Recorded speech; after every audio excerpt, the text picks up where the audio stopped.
বিএনপির কিছু লোক আমার গাড়ির উপরে হামলা চালায়। পেশাদার কিলারকে নেওয়া হয়েছিল যাতে আমাকে হত্যা করা হয়। ব্যাপারটা যেটা ঘটেছে সেটা অত্যন্ত দুঃখজনক। সুষ্ঠু তদন্ত করে ব্যবস্থা দেওয়া হবে তাদের বিরুদ্ধে। পুরো সংসদ এই বিষয়ে একমত। আপনি ফলাফল দেখার জন্য অপেক্ষা করুন। আসসালামু আলাইকুম।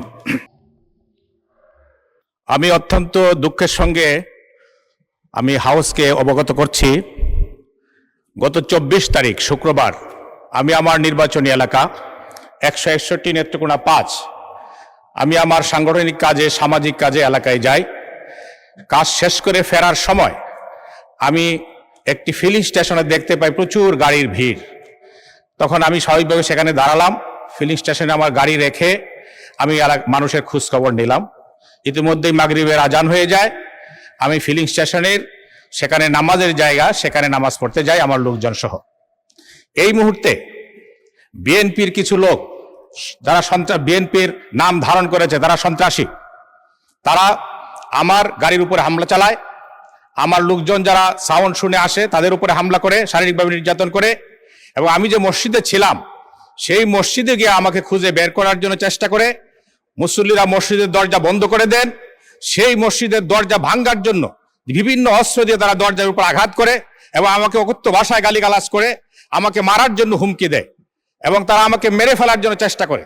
পরবর্তীতে আমি শুনতে পাই যে সেখানে পেশাদার কিলারকে নেওয়া হয়েছিল যাতে আমাকে হত্যা করা হয়। কিন্তু মসজিদের মুসল্লিদের প্রতিরোধের মুখে তারা দরজা ভাঙতে পারে নাই বলে আজকে মাননীয় স্পিকার আপনার সামনে দাঁড়ানোর সুযোগ হয়েছে। না হয় হয়তো আজকে আমার জন্য এখানে শোক প্রস্তাব আনতে হতো এবং আমার জন্য হয়তো আপনারা 1 মিনিট নিরাপত্তা পালন করতেন। মাননীয় স্পিকার, আমি আপনার কাছে আমার নিরাপত্তা চাই, আমার পরিবারের নিরাপত্তা চাই। আমাদের মাননীয় প্রধানমন্ত্রী, স্বরাষ্ট্রমন্ত্রী মহোদয়ের কাছে আমি আমার এলাকার সংগঠনের কর্মীদের নিরাপত্তা চাই। মাননীয় স্পিকার, এইভাবে আমাকে জনগণ জিজ্ঞেস করেছে যে কি অপরাধে আপনার উপর হামলা করা হলো। আমি অপরাধটা বলতে পারি নাই। আমি যতটুকু শুনেছি। সদস্য, আপনার কথা শুনলাম, এখন আপনি আমার কথাটা অনুগ্রহ করে শুনেন। আমি পত্রিকায় দেখলাম যে আপনার এই ঘটনায় একটি মামলা হয়েছে এবং পুলিশ 9 জনকে গ্রেফতার করেছে। মাননীয় স্পিকার, পুলিশ যাদেরকে গ্রেফতার করেছেন তাদের মধ্যে একজন শুধু তালিকাভুক্ত আসামি, বাকিরা সবাই নিরপরাধ। আজকে 9 জনের জামিনে চলে আসছে। আর যারা আসামি ছিলেন তারা সকলেই মিছিল করতেছেন।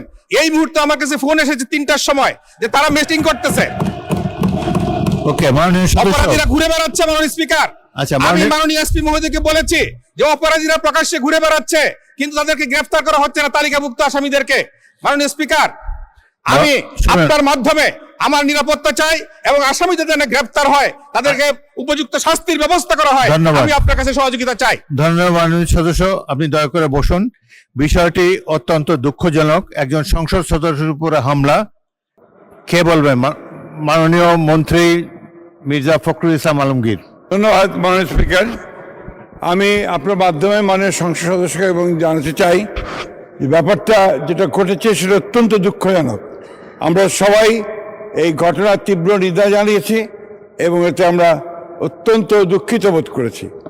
আমাদের সংসদ নেতা পাশেই বসে আছেন, তিনি আমাকে বলেছেন যে তিনি নিশ্চিত করবেন যেন এটা সুষ্ঠু একটি তদন্ত হয়, প্রকৃত অপরাধীদের খুঁজে বের করে তাদেরকে শাস্তি প্রদান করা হবে। ধন্যবাদ মাননীয় স্পিকার। এবং 2 জন অলরেডি গ্রেফতার হয়েছে। 9 জন গ্রেফতার হয়েছে এবং এটা আরও সুষ্ঠু তদন্ত করে অবশ্যই তাদেরকে ব্যবস্থা দেওয়া হবে তাদের বিরুদ্ধে। ধন্যবাদ। ধন্যবাদ মাননীয় মন্ত্রী। পুরো সংসদ এই বিষয়ে একমত। আপনার এই বিষয়ে যাতে কঠিন ব্যবস্থা নেওয়া হয়, যারা প্রকৃত অপরাধী তাদেরকে ধরার ব্যাপারে মাননীয় মন্ত্রী ইতিমধ্যে বলেছেন। আপনি ফলাফল দেখার জন্য অপেক্ষা করুন। ধন্যবাদ।